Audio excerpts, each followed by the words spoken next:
Welcome.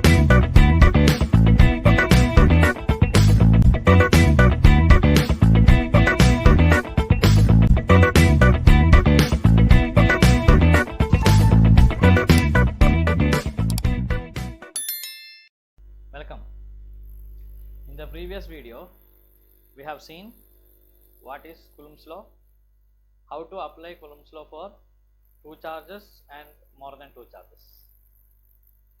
In this video, we will be discussing about another significant topic in static electric field, that is electric field intensity. So if you remember, in my introduction video, I made you a word that I'll explain you what is a field, right? When I say field, since we are discussing about static electric field now, static electrostatics, okay, in the sense static electrics or electrostatics, I have to talk about electric field instead of talking about field in general.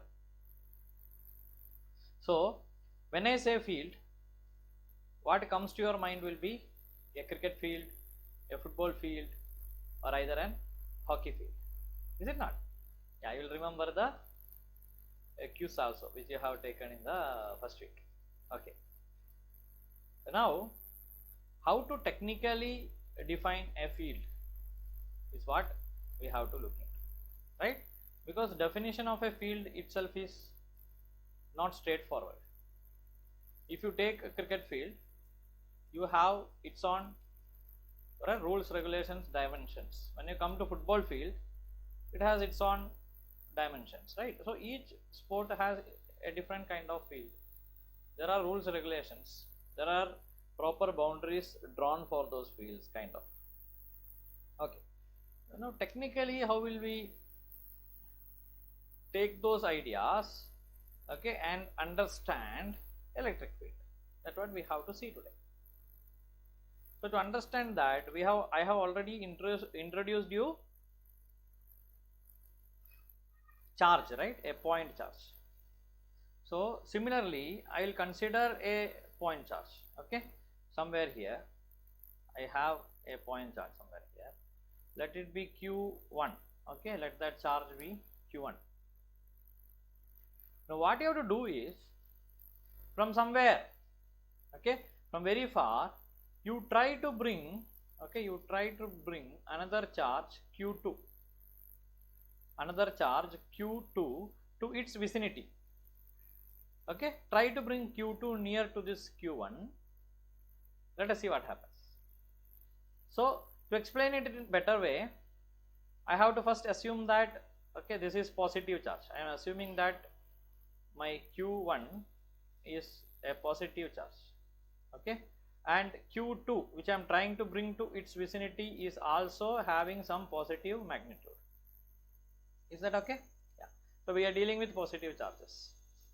So already we have discussed that this positive and positive charges will repel each other. We'll try to this Q1, okay, assuming that this is static, it is fixed somewhere.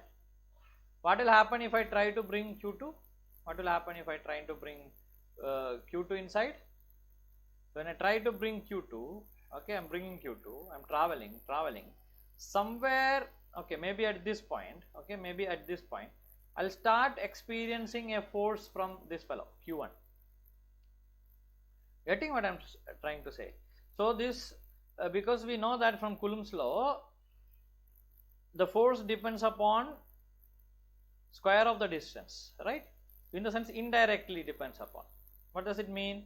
When you are very near, the force exerted will be maximum, because 1 by r square is in the denominator. Getting? Yeah. So when Q2 is very near, the force will be maximum. When Q2 is going further away, force will decrease exponentially, means it decreases in squares. Okay, now opposite process, I am now trying to bring Q2 from some far distance near to Q1. So at somewhere this point itself, I will start experiencing a force. I further try to bring this, okay, inside, okay, maybe I am now here, I am here now. At this point I will experience a very good force. Okay, hope you understood what is a very good force. I experience a very good force here, okay, a very good force. So in which direction that force will be? That force will be in the opposite direction, right? Because the force will be in this direction. So Q1 is exerting a force on Q2, so you will have force in this direction. Agree? Force will be in this direction. Now see, what will happen if I try to bring Q2 from this side? Okay, I initially tried to bring Q2 from this side. Now I am trying to bring Q2 from some other random side, okay, radial direction, some other radial direction. I will try to bring Q2 from this direction. Now tell me what happens. Same thing. Yeah, the same thing happens, right? Because Q1 will exert a force on Q2, maybe, okay, in this direction. Okay, it will experience a force in this direction. Okay, let me name this force as maybe F2, because the force is experienced by Q2, so I name it as F2. So I will have a force in this direction. Okay, now you think that I am trying to bring Q2 from somewhere here, still the same thing applies. So it will exert a force like this. So I will experience a force in this direction. I name that force also F2 because the force is experienced by Q2. So force experienced by Q2 is labeled as F2. So I try to bring Q2 from this direction also. I am trying to bring Q2 from this direction also. What happens? Yeah, again this Q1 will try to push this Q2 in this direction. So again it will experience a force F2. What I am trying to say? So there is an invisible area around Q1, okay, where when you try to bring another charge, that charge will experience a force. Maybe, okay, so we discussed that okay, it started experiencing some force here, but it started experiencing the real force, okay, a very good force somewhere here, right? So maybe from here, see, this area, okay, somewhat this area, okay. So whenever you try to come within this yellow border, you try to enter from here. The moment you reach here, you will start experiencing a force. You try to bring something here, moment you reach here, it will experience a force. Try to bring Q2 from this side, so it will experience a force. So what does it tell? Keep in your mind, these are the assumptions we made. Okay, now what does it tells you? So it directly tells you that I have something here, right? This area, okay, this area. So this area is known as, okay, this area is known as field. This area is known as field. Field of what? Field of the charge Q1. Okay, so usually it is found that, okay, from experiments it was found that the field, okay, usually have a circular structure, in the sense the effect of field is very radial, means it's not square or triangle or rectangle kind of, means it is, the force is usually radial. So the field is always having some circular shape if you try to plot it. Okay, actually it has some random shape, okay, but we approximate it to be a circular shape. Why is a random shape? Because here when you try to bring charge from this side, you may start experiencing a force here. From this side you may start experiencing force here. There will be slight difference, but when you complete the structure, it looks like a circle. So we say that field is very circular in nature. Is that very clear? So it's like a, okay, like a cricket field, maybe not like a football field. Interesting. Okay, it's a circular field. Okay, so how can I technically explain electric field?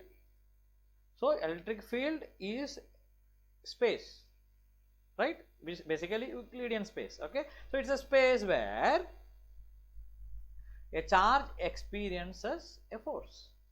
That's it. Okay, a charge experiences a force.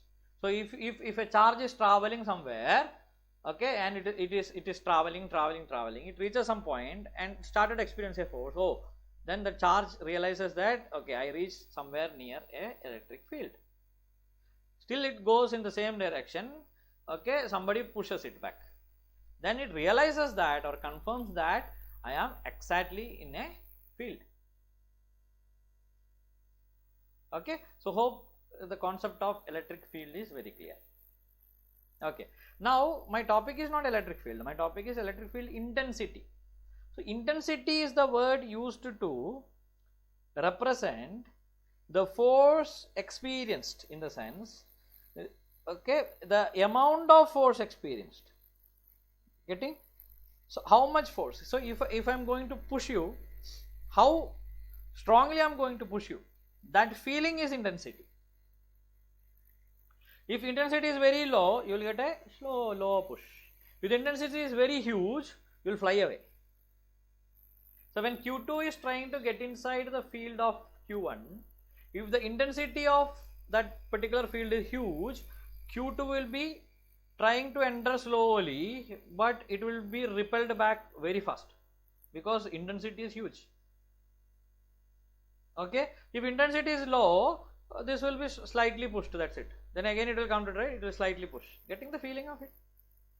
So who decides? Intensity decides how strong is the field. So if I measure electric field, so electric field intensity is a measurable quantity. If I measure electric field intensity, I understand how much is the force experienced by a foreign body entering in that field. Nice, interesting. Haha, this is very interesting. Okay, this is very, but how will we express this now? Because any university will ask you to mathematically express it. You go on speaking, okay, like what I did now. People will say, okay, very nice, very good. Okay, but hello friend, express it, put it on a paper. We want it in mathematics. This anybody can do. You are an engineer. Okay, tell me mathematical expression for it. How will I calculate it? Tell me that. Hello. Okay, so how to do that? I'll explain it, try to explain it very simple manner. Okay, let us take any one charge for example. Okay, any one charge and any one path. So Q2 was trying to enter here, right? Q2 was trying to enter here, and this direction is my F2. F2 is in this direction. Okay, so the Q2 was trying to enter here. I am taking just this condition. I'll redraw. So I am taking just this condition. Okay, this condition. Okay, and at that particular point I have a force. Okay, I have a force. I'll just redraw it neatly so that you will not have any confusion. So this line I am taking, okay, that line I am taking. Now I have from this particular point I have a force, right, in this direction, in this direction. So this is my F2. Is this okay? So at this particular point I am experiencing a force F2, and I have Q2 here, I have Q1 at the center. I have Q1 at the center. Now can I use Coulomb's law to express this force F2? A big guess is the answer. Yes. So what is the force experienced by Q2? That is F2. So from Coulomb's law, that is equal to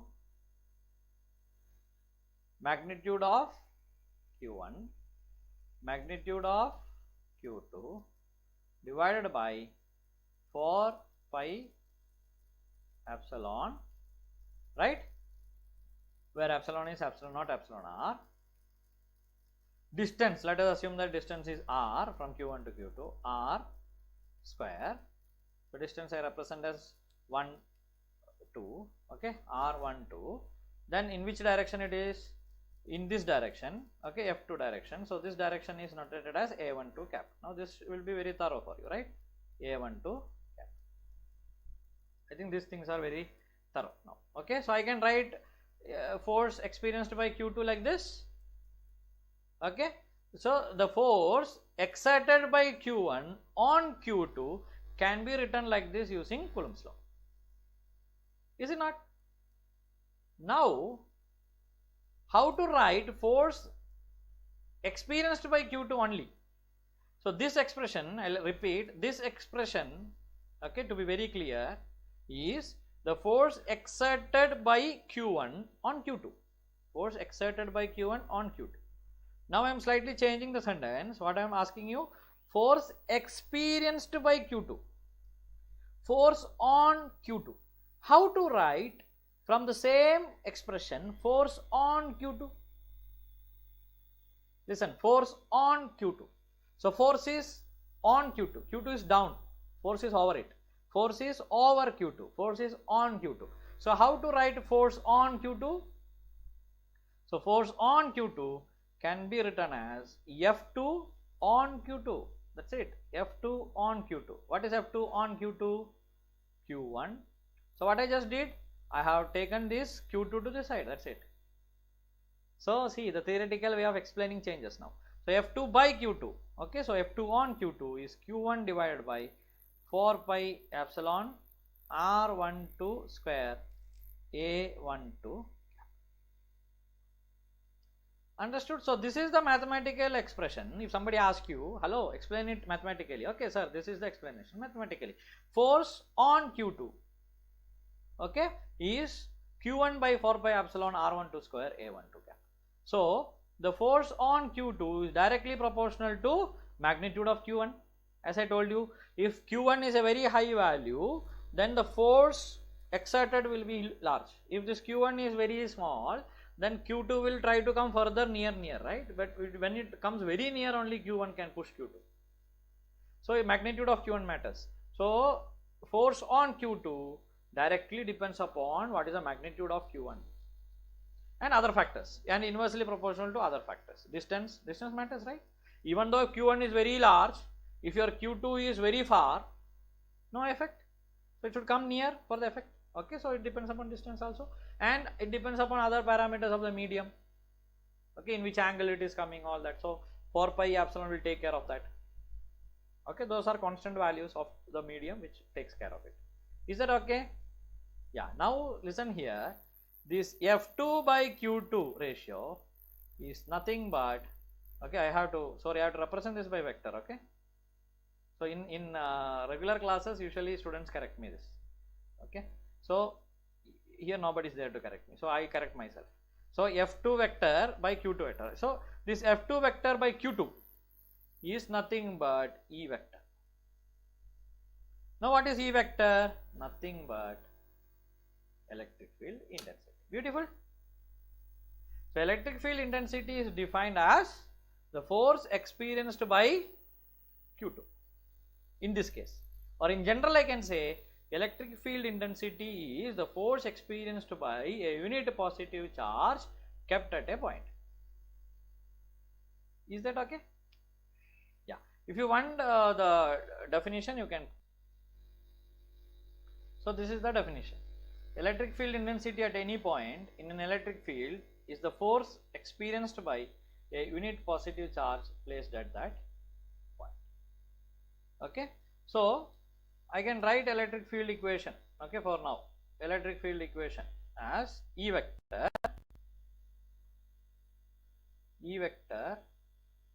as some charge, right? E vector as some charge, okay, let us take it as Q1 itself, okay, or Q, just I can write Q, no, because doesn't matter, Q, or if it's confusing, write Q1 divided by 4 pi epsilon R square A R cap. So this is in general, okay, this is in general. Wait, I'll write square properly.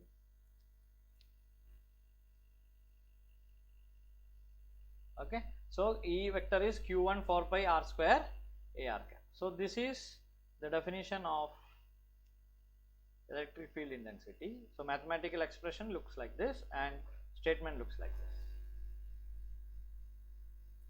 Okay, now we have to discuss, similar to the path which we followed for Coulomb's law, what if we need to find electric field intensity at any point due to many charges. Okay, so next we are going to discuss that. What is electric field intensity at a point in an electric field due to many charges? So here see, the difference is, in the previous explanation I have taken a unit, a positive charge with some value, then we have tried bringing another charge and how much force is exerted on that charge. This way we have explained electric field intensity. But you need to understand one more thing. Electric field intensity is usually calculated at any point. See here in the definition, electric field intensity at any point. Okay, so we have calculated what is the force exerted on Q2 and that as electric field intensity. That can also be done, okay, with Q2 equal to 1. What happens if Q2 equal to 1? See in the previous expression, what happens if Q2 is 1? If Q2 is 1, what happens? F2 becomes same as E, no? Because if Q2 is 1, F2 becomes same as E. So that is the idea. Getting what I am trying to say? So I am making Q2 equal to 1. Okay, if I make Q2 equal to 1, then electric field intensity at any point can be calculated, right? Because I am actually calculating what is the force experienced by Q2, but I am making Q2 equal to 1 coulomb, 1 coulomb of charge, then that become a point. So that's the idea. Okay, I am extending the same idea to a point. So next is how to calculate electric field intensity at a point due to many other charges. Let us see how to represent that. Okay, it will be more clear then. So I have a point somewhere here. Okay, I have a point somewhere here.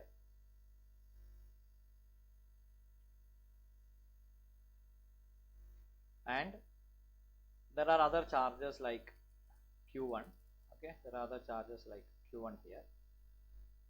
Maybe another charge Q2 here. Okay, another charge Q3 here. Like that, I have charges up to Qn.